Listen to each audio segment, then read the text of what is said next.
There is a traditional Bible story of the first Christmas that we have been taught that is wrong on almost all points, and it has distorted both history and the underlying message of the story. Now that's a really strong statement, but if you want to hear the real story of the first Christmas that possibly you've never heard before, welcome to D-Church Christmas Special podcast. Here's the story that's wrong. Mary is heavily pregnant when she arrives in Bethlehem. She goes into labor within seconds of getting off the donkey. There is no space at the inn. The birth is away from human eyes in a stable because after all it's too holy for human eyes. And immediately afterwards the Holy Family have to flee to Egypt. Now at every point this is not accurate. Yeah, that's what I said. I want to uncover the real story of Christmas told in Luke's Gospel. And we will find a Jesus who is welcomed by the hospitality of his hometown, who is amongst the poor, and who eventually faces, like many poor people do, the cruelty and wickedness of those in power. But when he does, he becomes one in whom we can identify our own sense of vulnerability. This is D-Churched. Welcome.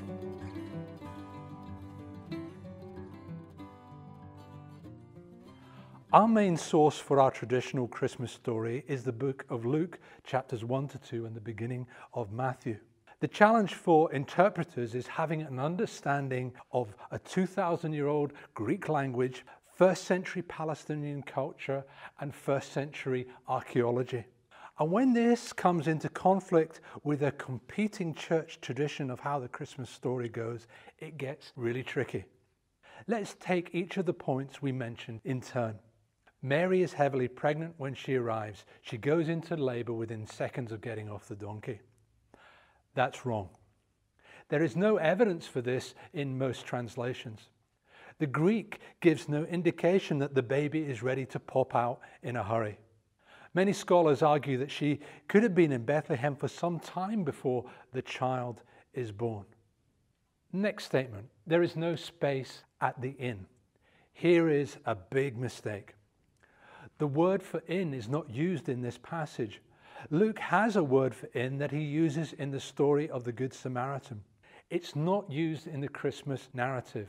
And anyway, Bethlehem was too small a hamlet or town or village to have an inn. The word that is used here is the word Luke uses later in his gospel for an upper room. A bit like a spare room or a guest room. It could even be translated as the hospitality room. That's how important hospitality was and is in the Middle East. Even the poorest houses had space set aside for hospitality. So there's no room in the spare room. So they laid the baby in a manger. What's that all about? How does that work? Palestinian archaeology over the last 150 years has shown that peasant homes had a raised living, eating and sleeping area with an upstairs spare room. This spare room was almost exclusively set aside for visitors. Okay, but where's the manger? At a lower level than the living area, a few feet lower, would be an area for the animals to be brought into at night. Middle Eastern peasants lived in close proximity to their animals.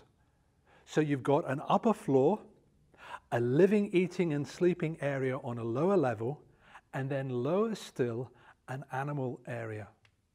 And what archaeologists have found is that at the border between the animal area and the living area would be, guess what? A manger. So here's the story. There's no room in the spare room. It wouldn't occur to Luke's readers that the couple would be turned away, such was the high value of hospitality, but they would ask, okay, so what happened to the baby? And Luke instinctively answers, so they laid the baby in a manger. And that would, of course, make sense given the layout of peasant homes. So what just happened to our Christmas story? Joseph and Mary are welcomed in their hometown. They're not turned aside, even if conditions are cramped. That fits with the whole of Luke's narrative so far of the poor welcoming the Messiah. After a little time, Jesus is born there among the poor. His bed is a manger, but that's not in a stable. Mangers were in houses. Animal husbandry by Middle Eastern peasants didn't typically have stables away from humans. That's more a Western European idea. And the idea of the stable for the holy birth was also a way for the Western church to emphasize the separateness and holiness of the birth of Jesus, away from mere mortals. Only Saint Joseph and Saint Mary could be there, no one else. Luke has none of that. Jesus' birth is a community event in his hometown and in a peasant home. And just because it's among the nitty-gritty of life doesn't make it less holy. This is the real Jewish peasant Jesus, born in the place of prophecy, Bethlehem, born in real-life circumstances familiar to Luke's readers. This Jesus is not remote or being born into a Christmassy kind of tableau scene with glowing halos. And because it is so earthed and ordinary, it speaks of a real time and a real life in a real place. Not some mystical or hallowed event airbrushed to seem remote or disconnected from the real world. And while there are transcendent, wondrous parts to the story, this story reflects a very real birth. So real, in fact, Jesus could have been killed by Herod's troops, who later come to kill all the newborns in Bethlehem who are under 2 years old. And everything we know about Herod says this is well within the range of normal behavior for him. Why under 2 years? Because newborn Jesus was in Bethlehem for a while. So Herod wanted to make sure that he got him. So after a while in their hometown, the Holy Family have to flee to Egypt. Probably not right away because of the time calculations by Herod and his cronies. So what am I saying in all this? While there is some fanfare for the birth of the Messiah, it is not going to be all peaches and roses and rainbows and unicorns. The powerful don't like him. And when the powerful don't like the vulnerable, one way or another, they will seek to snuff them out. And that is the experience of many refugees to this day. It also happens in another less obviously violent way. Sometimes leaders in communities can't cope with dissenting voices.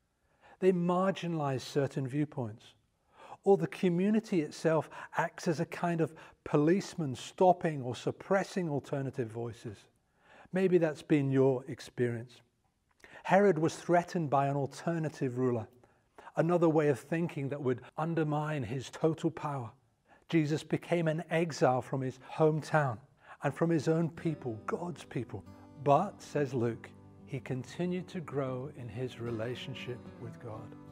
My prayer for each of you who listen to this podcast is that you would likewise grow in your spiritual life, even if you feel like you are separated from the people of God.